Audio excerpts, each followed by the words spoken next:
Welcome back to the scientific writing class. This will be a short summary of the paragraph grammar and style.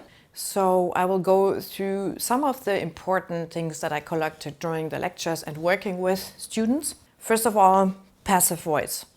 Often students use a lot of passive voice because it's supposed to be more objective, but you should avoid the passive voice. It lacks the information on who did what. It creates confusion, takes responsibility for your work. So take responsibility for your work, that's the important one. If you use the active voice, you are taking this responsibility. For example, we collected habitat data. Data on habitat use was collected by whom? You can replace it by zombies. So use the active voice. Second one, unclear pronouns.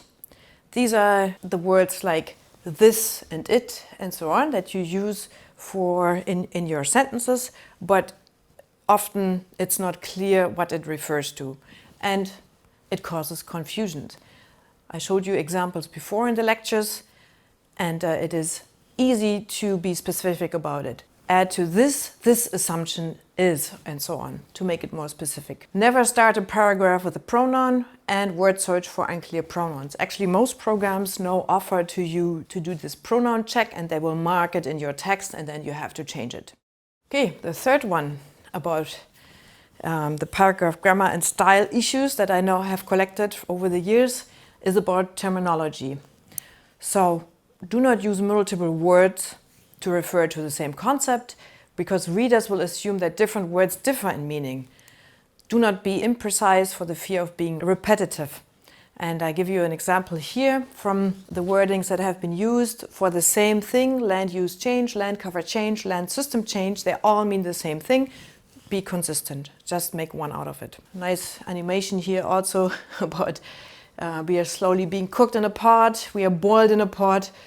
It's all the same, so be consistent with your terminology. Then the next one is about the jargon and abbreviations.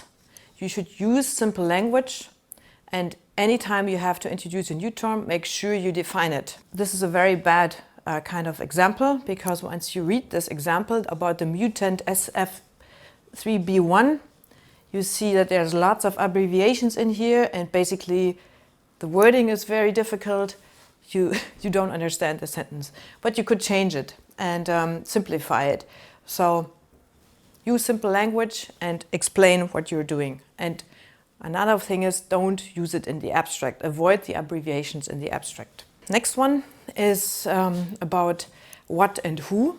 So the sentence that start with a reference focus on what and not who, because the reference belongs to the end of the sentence to support your statement, and the history of science is a poor justification for your work.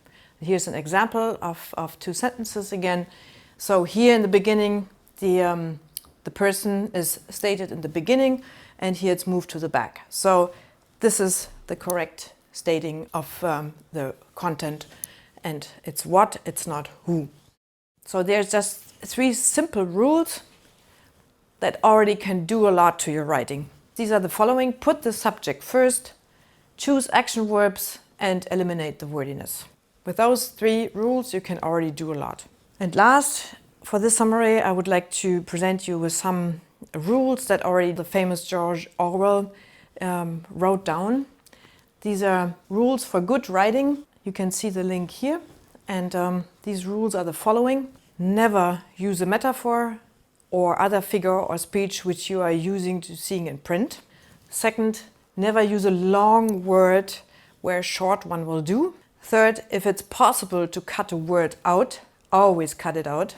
I like these ones very much. It's very much this eliminate wordiness. Then the fourth one, never use the passive where you can use the active.